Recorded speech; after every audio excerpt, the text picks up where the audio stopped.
श्री शिवाय नमस्तुभ्य मित्रों, जय महाकाल, हर हर महादेव। तो मित्रों, कैसे हैं आप सब? आशा करते हैं आप सब लोग बहुत अच्छे होंगे। मित्रों, हम सबको पता है कि आज है 25 जून और आज है पितृ अमावस्या का बहुत ही प्यारा सा दिन है। यानी कि आज हम अपने रूठे हुए पितरों को मनाने का, उनसे अपने परिवार के लिए आशीर्वाद लेने का, साथ ही अपने पितरों के उन्हें तृप्त करने के लिए एक आज अमावस्या के दिन पितृ दीपक जलाएंगे, जिससे यह सभी हमारी मनोकामनाएं भी पूर्ण होंगी। तो मेरे साथ वीडियो में लास्ट तक बने रहिएगा और जानेंगे इन सभी तीनों उपायों को। तो सबसे पहले उपाय की बात कर लेते हैं मित्रों, जो कि है पितृ अमावस्या दीपक। आखिर हम कैसे तैयार करने वाले हैं और इसे कहाँ पर लगाएंगे? इसके लिए मित्रों, आप लोगों को स्क्रीन पर एक मिट्टी का दीपक दिख रहा है। आप लोगों को एक मिट्टी का दीपक ले लेना है और आज पितरों के लिए दीपक तैयार कर रहे हैं। तो इसमें जो बाती लगाई जाएगी वह लंबी बाती का प्रयोग किया जाएगा। ठीक है, पितरों के लिए हमेशा लंबी बाती लगाई जाती है। साथ ही में विशेष दिन है तो इसे प्रज्वलित हम तेल से नहीं कर सकते, बल्कि आप लोगों को गौ माता के घी से इसे प्रज्वलित करना है। और एक चुटकी अक्षत चावल के दाने आप सभी लोग ले लेंगे इस दीपक के नीचे आसन लगाने के लिए। अब बात करते हैं आखिर यह दीपक हमें लगाना कहाँ है। देखिए, या तो आपके घर के आसपास में पीपल का वृक्ष होना चाहिए। पीपल का नहीं है तो बेल पत्र का वृक्ष होना चाहिए। अगर बेल पत्र का भी नहीं है तो वट वृक्ष, जिसे बरगद का पेड़ कहा जाता है, वहाँ लगा सकते हैं। अगर यह तीनों चीज़ें नहीं हैं तो नदी हो, नदी ना हो तो तालाब हो, सरोवर हो या फिर बावड़ी हो। कुल मिलाकर ये जो 7 चीज़ें हैं, इन 7 स्थानों पर ही पितृदेवता का हमेशा दीपक लगाया जाता है। आप लोगों को खोज लेना है इन 7 चीज़ों को अपने घर के आसपास जहाँ पर भी हो वहाँ लगा सकते हैं। अब मान लीजिए यह 7 चीज़ें नहीं हैं, तो उस कंडीशन में आप रात्रि में अपने घर पे वापस आए हैं। आप क्या करेंगे? पेड़ के नीचे दीपक लगाने तो जा नहीं सकते, पेड़ हमारे घर से बहुत दूर है। तो उस कंडीशन में आप उस दीपक को अपने घर पर ही लगाएंगे और आपके अपने घर पे जहाँ पर पानी पीने वाला स्थान होता है वहाँ पर आपको इस दीपक को लगाना है। तो सबसे पहले जो अक्षत चावल के दाने लिए हैं उसका आसन लगाएंगे और इस दीपक को पितृदेवता आर्यमन का स्मरण करते हुए प्रज्वलित करेंगे दीपक के नीचे आसन लगाने के बाद। ठीक है, जब आप इसे प्रज्वलित करेंगे उससे पहले आपको एक बात का स्मरण रखना है कि जब पितरों के लिए दीपक लगाया जाता है तब बाती का मुख किधर होना चाहिए? दक्षिण दिशा में। जी हाँ, साउथ डायरेक्शन में ही हमारे पितृ निवास करते हैं। तो हमेशा आप जो पितरों के लिए दीपक लगाया जाता है उसका मुख दक्षिण दिशा में ही होना चाहिए। तो इस तरीके से आप अपने पितरों के लिए पितृ अमावस्या दीपक आज रात्रि में प्रज्वलित करेंगे, जिससे आपके रुष्ट पितृ प्रसन्न हो जाएंगे। तो पहला उपाय समझ गए मित्रों। चलिए अब दूसरे उपाय की बात कर लेते हैं, जो कि है आपके जीवन के कष्टों को निजात दिलाने वाला उपाय। इस उपाय को करने के लिए आप लोगों को स्क्रीन पे बेलपत्र दिख रही होगी। आपको ऐसी ही कटी फकी ना हो, एकदम अच्छी सी बेलपत्र लेना है। केवल और केवल एक बेलपत्र लेंगे।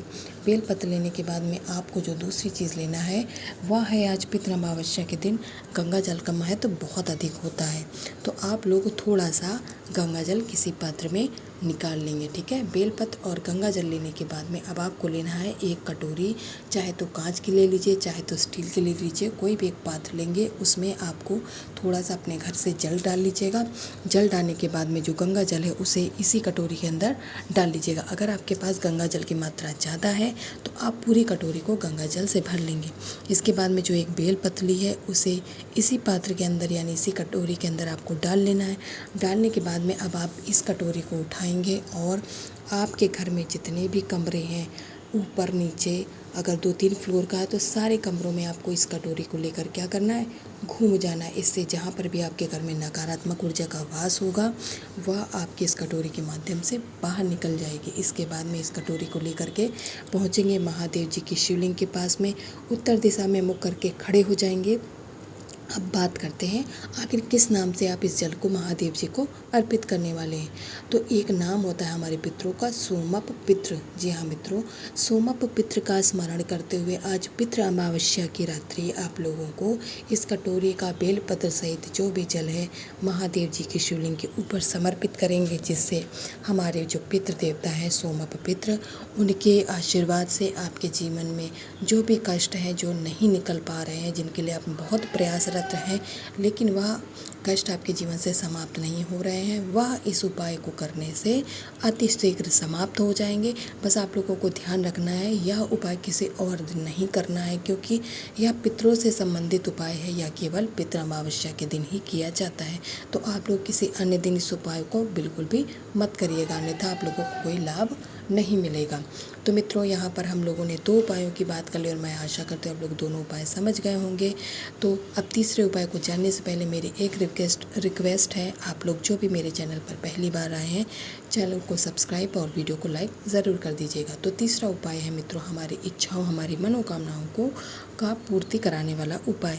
इस उपाय को करने के लिए वैसे तो हमें 11 बेलपत्र की आवश्यकता है, लेकिन मान लीजिए आपको नहीं मिल पा रही है तो आप 1 बेलपत्र भी ले सकते हैं।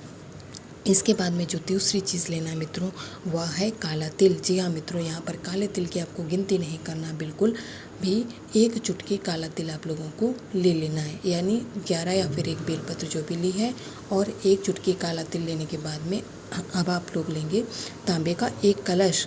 तांबे के कलश में आपको जल और गंगा जल तो डालना ही डालना है। इसके साथ ही में जो आपने 1 चुटकी काला तिल लिया है उसे भी इसी कलश के अंदर डाल लेंगे, केवल बेलपत्र नहीं डालेंगे और काला तिल डाल लेंगे। इसके बाद इस कलश को उठाएंगे, जो तिल वाला जल है इसे लेकर के पहुंच जाएंगे देवादिदेव महादेव भगवान शंकर की शिवलिंग के पास। यहाँ पहुँच करके उत्तर दिशा में मुख करके खड़े हो जाएंगे मित्रों। सबसे पहले जो आपने जितनी भी बेलपत्र ली हैं, 1 या फिर 11, उन्हें महादेव जी की शिवलिंग के ऊपर समर्पित कर देंगे।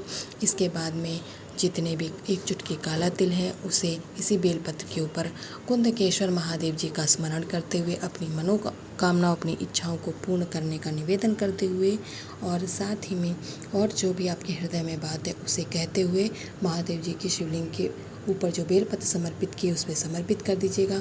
इसके बाद में सबसे लास्ट में 1 लोटा जल श्री शिवाय नमस्तुभ्यं मंत्र का जाप करते हुए महादेव जी की शिवलिंग पे समर्पित करके चले आइएगा मित्रों। आपकी जो भी इच्छा होगी, जो अभी तक पूर्ण नहीं हुई होगी, वह ज़रूर पूर्ण हो जाएगी और महादेव जी भी आपको अपना आशीर्वाद प्रदान करेंगे। तो मित्रों, यहाँ पर पितृ अमावस्या के दिन करने वाले 3 उपायों की बात कर ली। मैंने अपनी तरफ से पूरा प्रयास किया आप लोगों को समझाने का। मैं आशा करती हूँ आप लोग समझ गए होंगे। तो आज रात्रि पितृ अमावस्या के दिन इन उपायों को ज़रूर करें। श्री शिवाय नमस्तुभ्यं।